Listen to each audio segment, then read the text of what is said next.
Everyone, कैसे हैं आप सभी। आई होप कि आप सभी बहुत अच्छे होंगे guys. So welcome back to my channel Poonam Vineet Tiwari.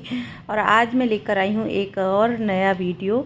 So please इसको वॉच करिए। और ये है हमारी लाल मिर्च। तो मैं बनाने जा रही हूँ यहाँ पर मिर्च की चटनी, जो कि काश्मीरी मिर्च भी इसको कहते हैं।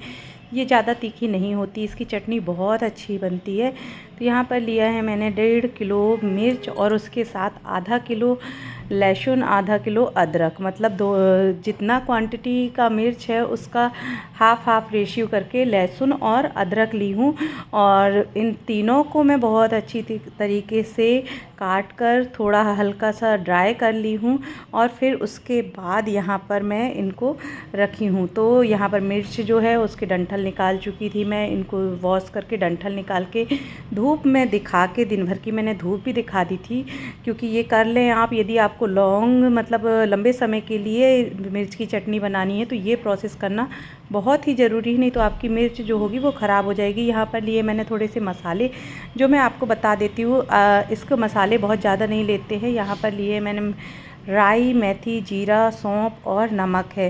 तो इनकी क्वांटिटी बहुत ज़्यादा नहीं रखना है, क्योंकि हमें अचार नहीं बनाना है, हमें चटनी बनाना है। तो हमें इनकी क्वांटिटी उतनी रखनी है कि इसका फ्लेवर आए, ना कि हमें इनका अचार जैसे टेस्ट आए। उसके साथ यहाँ पर लिया था मैंने रेड चिली पाउडर, जो कि काश्मीरी वाला था और कलरिंग के लिए था। ये राई जो है हमारी, ये मुश्किल से 4 चम्मच राई है। उसके साथ नमक है। नमक अपनी क्वांटिटी के अकॉर्डिंग डालें, जैसे कि आपके वो है। मेथी भी 4 चम्मच है। सेम जीरा क्वांटिटी में है और सेम क्वांटिटी में आपकी सौंफ है। इन सब का फ्लेवर बहुत अच्छा आता है चटनी में, तो इसको बहुत ज़्यादा क्वांटिटी में मत डालें। ये जो मैं बना रही हूँ ये लगभग 3 किलो का मेज़रमेंट है मेरा, और इतना ही कम क्वांटिटी डालना है। ज़्यादा डालेंगे आप तो फिर टेस्ट अच्छा नहीं आएगा। यहाँ पर लिया है मैंने नींबू का रस। आप चाहे तो साइट्रिक एसिड या कि फिर विनेगर भी इसकी जगह ले सकते हैं, बट मैं नींबू का रस लेना ज़्यादा प्रेफर करती हूँ, यदि ताज़ा मिल जाए तो केमिकल वाली चीज़ें ना डालें तो ज़्यादा अच्छा रहेगा। और ये है हमारी मिर्च, जो कि बहुत अच्छे से सुखाकर और धूप दिखाकर फिर उसके बाद ही बनाएं, क्योंकि मैं इसको साल भर के लिए बनाती हूँ तो इसलिए। और इसके साथ मैंने लिया है सरसों का तेल। आप चाहें तो रिफाइंड ऑयल भी इसके लिए यूज़ कर सकते हैं, बट मैं इसके लिए प्रेफर करती हूँ सरसों का तेल। और सर्दियों में ही ये चटनी मैक्सिमम टाइम बनाई जाती है, क्योंकि आपको पता है कि ये वाली जो मिर्च होती है काश्मीरी मिर्च, ये सर्दियों में ही आती है। तो यहाँ पर ले लिया है हमने पैन, और अब अपने बनाने की प्रोसेस स्टार्ट करते हैं। तो सबसे पहले हम भून लेंगे अपने मसाले, जिसके लिए मैं यहाँ पर डाली हूँ राई।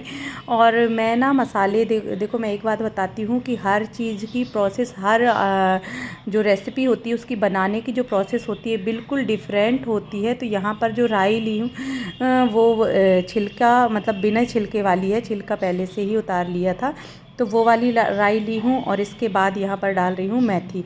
तो जो मसाले भी होते हैं उनके भूनने का तरीका होता है। राई को भूनने में कम टाइम लगता है, लेकिन वहीं मेथी को भूनने में ज़्यादा टाइम लगता है। और सौंफ को भूनने में सबसे कम टाइम लगता है। सौंफ को भूनने में सबसे कम टाइम लगता है, इसलिए मैं सारे मसाले अलग अलग ही भून रही हूँ। क्योंकि कुछ लोग उसको साथ में भी भून लेते हैं, पर वो उसका जो कहना चाहिए ना, इनको इतना ज़्यादा नहीं भूनना है कि इनका फ्लेवर ही ख़त्म हो जाए। हमको केवल इनको आँच दिखाना है, ज़्यादा नहीं भूनना है। तो बस ऐसे भून कर एक साथ रख लूँगी मैं, और ठंडा करके फिर इसको पीसूँगी। तो यहाँ पर अब इसके बाद जाएगा सौंफ। तो सारे मसाले ऐसे ही करके आप रोस्ट कर लीजिए, और ये चटनी खाने में बहुत ही अच्छी लगती है। मतलब कि आप इसको कुछ के साथ भी खा सकते हैं, और ये बहुत जगह बनाई जाती है। तो मैं इसको साल भर स्टोर करके रखती हूँ। मैं वही चीज़ आपके सामने बताती हूँ जो कि मैं खुद भी मतलब बनाऊँ और उसको यूज़ करूँ।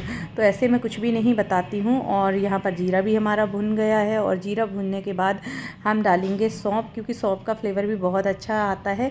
तो थोड़ा थोड़ा इसमें सारी चीज़ें आप ऐड करें। और इसकी एक सीक्रेट है, जो कि इंग्रेडिएंट है, जिससे आपकी चटनी का फ्लेवर जो है वो आता है, वो मैं आपको लास्ट में बताऊँगी।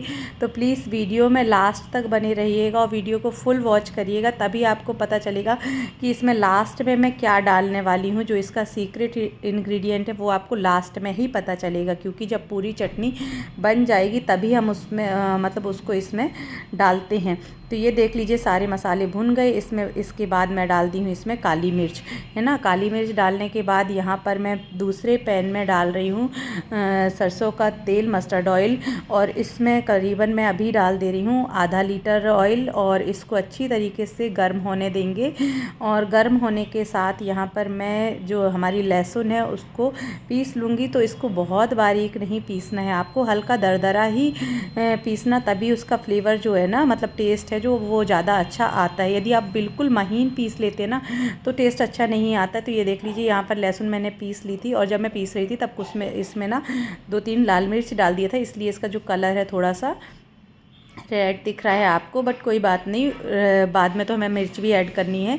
पर सबसे पहले हम लहसुन इसलिए ऐड कर रहे हैं क्योंकि लहसुन का जो मॉइस्चराइज़र है वो और अच्छी तरीके से निकल जाए, इसलिए तेल गरम हो गया था। उसके बाद यहाँ पर हम सबसे पहले लहसुन डालेंगे और लहसुन को हल्का सा भून लेंगे। तो लहसुन को हम अच्छी तरीके से भून लेंगे, और ये जो भी मसाले हम भूनेंगे तो बिल्कुल मीडियम टू सिम फ्लेम में ही भूनना। वैसे कोशिश करना कि सिम में ही भूंजो, क्योंकि ये सारी चीज़ें यदि आप तेज़ में भूनते हो या थोड़ा भी जो फ्लेम है ना गैस का वो तेज़ होता है तो इनका जो टेस्ट है वो अलग हो जाता है। कोई कोई नीचे से लगने लगते हैं मसाले, क्योंकि इसलिए कोशिश आप करें कि आप खड़े होकर चलाते जाएं और उसके साथ भूनते जाएं। तो आप देखिए मेरी गैस का फ्लेम बिल्कुल ही मतलब सिम में है।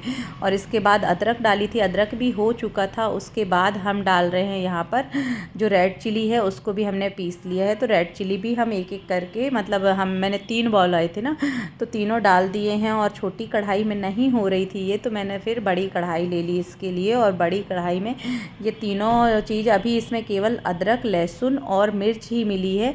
तो इसको हम अच्छी तरीके से मिक्स कर लेंगे। इसमें थोड़ा और ऑयल डालूंगी मैं, क्योंकि ऑयल होना ज़रूरी होता है यदि आपको लॉन्ग टर्म के लिए अपनी चटनी रखनी है। जैसे कि मैं पहले भी बोली हूँ कि लंबे समय के लिए यदि आपको इसको स्टोर करके रखना है तो आप इसमें ऑयल और नमक, 2 चीज़, और क्या बोलते हैं नींबू का रस, वो ज़रूर डालें, ताकि ये इनमें प्रिजर्वेटिव का मतलब काम करते हैं। तो आपकी चटनी बहुत लॉन्ग लास्टिंग चलती है। यहाँ पर हमने डाल दिए अपने सारे खड़े मसाले जो कि मैं रोस्ट करके रखी थी। उसके साथ यहाँ पर डाल दी मैं रेड चिली पाउडर, जिससे क्या होगा, इसका जो कलर है थोड़ा सा वो अच्छा दिखने लगेगा। रेड मतलब जो मिर्च की चटनी है वो रेड लगेगी। उसके साथ यहाँ पर डाल रही हूँ मैं नमक। तो नमक इतना बस नहीं डालूँगी, नमक और डालूँगी, क्योंकि चटनी की जो क्वांटिटी है पूरा यदि इक्वल किया जाए तो लगभग 3.5 किलो है। तो इसमें ऑब्वियस सी बात है कि नमक अभी और ही लगेगा। ये छोटी कटोरी है तो नमक एक बार और डाल रही हूँ मैं। तो नमक मैं अपने क्या बोलते हैं उसके मेज़रमेंट के अकॉर्डिंग डाल रही हूँ आपको, इसलिए मैं नहीं बता रही हूँ कि मैंने कितना डाला है लगभग, लेकिन मैं बता दूँ आपको तो 350 से 400 ग्राम नमक इसमें डला होगा, है ना। क्योंकि पैकेट में रखी थी तो उससे हमें अंदाज़ा तो पता चल ही जाता है। और ये चटनी बहुत अच्छी तरीके से हम मिक्स कर लेंगे, और मिक्स करने के बाद इसको थोड़ी देर के लिए हम ढककर रख देंगे, है ना। और ढककर रखने के बाद इसको देखो आप, मतलब ये जब इससे तेल ऐसे छोड़ने लगे ना, मतलब ये पूरी तरीके से पक गई है। पर अभी एक बार और हम इसको चला देंगे, क्योंकि इसकी क्वांटिटी अच्छे मतलब थोड़ा सा ज़्यादा है, तो इसमें नमी बिल्कुल नहीं रहनी चाहिए। क्योंकि ये मैं साल भर के लिए, जैसे कि मैंने बताया कि मैं इसको साल भर के लिए बनाती हूँ, इसलिए मैं इसको थोड़ी भी लापरवाही नहीं करती हूँ। यदि 10-15 दिन के लिए हो तो फिर भी आप छोड़ सकते हैं, बट यदि लंबे समय के लिए है तो आप इसको बहुत अच्छे से ध्यान से बनाएं। और फिर ये चटनी बनकर अच्छी तरीके से तैयार हो जाएगी, और फिर हम इसको ठंडा करके और फिर इसमें डालेंगे, ये है हमारा सीक्रेट इंग्रेडिएंट जो है सोया सॉस। तो हम डाल देंगे, लेकिन सोया सॉस भी डालें आप तो इसमें डेट ज़रूर देख लें कि ये कितने दिन का मतलब एक्सपायरी है। तो मैं जिस मंथ बनाती हूँ उसी मंथ का मैन्युफैक्चर लाती हूँ, और फिर उसके बाद क्योंकि उनमें कम से कम 24 मंथ का रहता है, तो उतने से अंदर ही हमारी चटनी ख़त्म हो जाती है। तो यहाँ पर मैं डाल रही हूँ सोया सॉस, और उसके बाद डालूँगी यहाँ पर नींबू का रस। तो थोड़ा थोड़ा करके डालकर और मिला दूँगी, और फिर उसको और अच्छे से 1-2 घंटे के लिए और छोड़ दूँगी। फिर इसको मैं अपने कंटेनर में भरूँगी, है ना, मतलब फिल करूँगी। तो ऐसे करके इसको जितने अच्छे से आप मिला देंगी, ये ठंडी हो चुकी थी बट थोड़ा सा मुझे गर्म और लग रहा था, तो मैंने सोचा इसके बाद ही मैं इसको मिलाती हूँ। तो इस तरीके से मैं बना रही थी चटनी। अब आप बताओ कि ये कैसी लगी। तो ये देख लीजिए मेरी पूरी चटनी बनकर तैयार हो गई, और इसको बनाने में मुझे, क्योंकि ज़्यादा क्वांटिटी है, इसलिए लगभग 1 घंटे लग चुके हैं। यदि आप कम क्वांटिटी में बनाते हो तो 15 से 20 मिनट में बन जाती है, और बहुत अच्छा टेस्ट आता है इस चटनी का। यदि मतलब जैसे ऐसा रहता है ना कि हम थोड़ी सी 250 ग्राम या आधा किलो की बनाते हो तो बहुत जल्दी बन जाती है, पर यदि ज़्यादा बनाएंगे तो ऑब्वियस सी बात है कि थोड़ा टाइम तो लगेगा, और मेन होता है इसके रखने का प्रोसेस। तो वो मैं आगे आपको जैसे जैसे मतलब आएगा ना वैसे वैसे बताती जाती हूँ। ये लेकिन ये मैं हकीकत बता रही हूँ, खाने में जैसे सेजवान चटनी रहती है ना, सेम वही लगती है, बस इसमें सेजवान सीड्स नहीं डले, नहीं तो सेजवान जैसे ही लगती है। और इसका कलर देखो आप, अभी ये ठंडी हो गई है तो इसका कलर देखो आप कितना अच्छा आ रहा है, मतलब।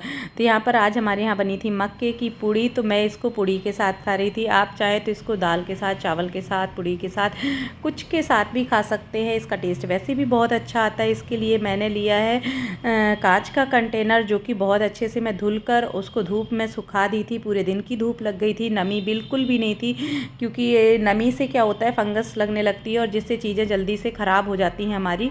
तो यहाँ पर मैंने लिया है ये कांच का कंटेनर, जो कि 3 किलो का है। तो मैं आपके सामने इसको फिल कर रही हूँ, और जितनी चटनी बचेगी वो भी आपको पता चल जाएगा कि मैंने कितनी बनाई है ना।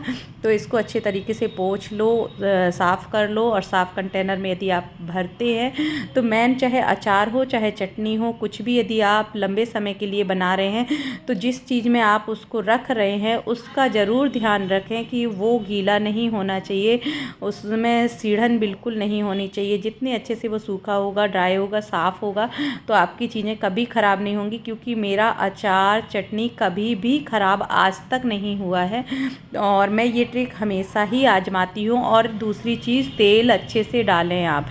यदि तेल अच्छे से रहेगा तो चीज़ें ख़राब नहीं होंगी। तो इसमें मैंने जैसे बताया आपको कि तेल और नींबू का रस और या विनेगर जो भी डालते हैं ये सब, और नमक, हाँ 3 चीज़। ये चीज़ें ये ना आपके जो अचार होते हैं, चटनी होती है ना, इनकी सेल्फ़ लाइफ को बढ़ा देते हैं। तो ये देख लीजिए, ये 3 लीटर की बरनी तो पूरी तरीके से पैक हो गई है। हमारी चटनी की जो क्वांटिटी है वो बची थी, तो उसको मैं दूसरे कंटेनर में रख दूँगी। तो ये है जिसमें मैं रोज़ डेली के लिए निकालती हूँ चटनी, क्योंकि जो ज़्यादा वाली रहती है उसको मैं अलग ही रखती हूँ, और ये हम डेली के लिए निकालते हैं। तो इसमें भी निकल कर रख गई है। इसमें करीबन 350 ग्राम आती है। तो ये दोनों मिलाकर मैंने बोला था ना कि लगभग मेरा मेज़रमेंट उतना ही है। तो ये बनकर रेडी हो गई। तो आप लोग कैसी लगी मेरी ये चटनी की रेसिपी, और अच्छी लगी हो तो प्लीज़ वीडियो को लाइक कीजिएगा, सब्सक्राइब कीजिएगा, चैनल को ज़्यादा से ज़्यादा शेयर करिएगा, और वीडियो को पूरा देखिएगा गाइस, तभी समझ में आती हैं चीज़ें, नहीं तो आप आधा अधूरा देखते हैं तो नहीं समझ में आती हैं। और जो लोग चैनल पर नए हैं तो प्लीज़ चैनल को सब्सक्राइब कर लीजिएगा, और ऐसे ही अच्छे अच्छे वीडियो को देखने के लिए बेल आइकन पर क्लिक भी कर दीजिएगा। मिलते हैं फिर नेक्स्ट वीडियो पर, और कोशिश करेंगे कि इससे भी अच्छा वीडियो लाएं आपके लिए, ताकि आप लोगों को देखने में अच्छा लगे। कमेंट कर ज़रूर बताइए कि ये वाला वीडियो मेरा कैसा लगा। So thank you so much full watch करने के लिए। Bye guys.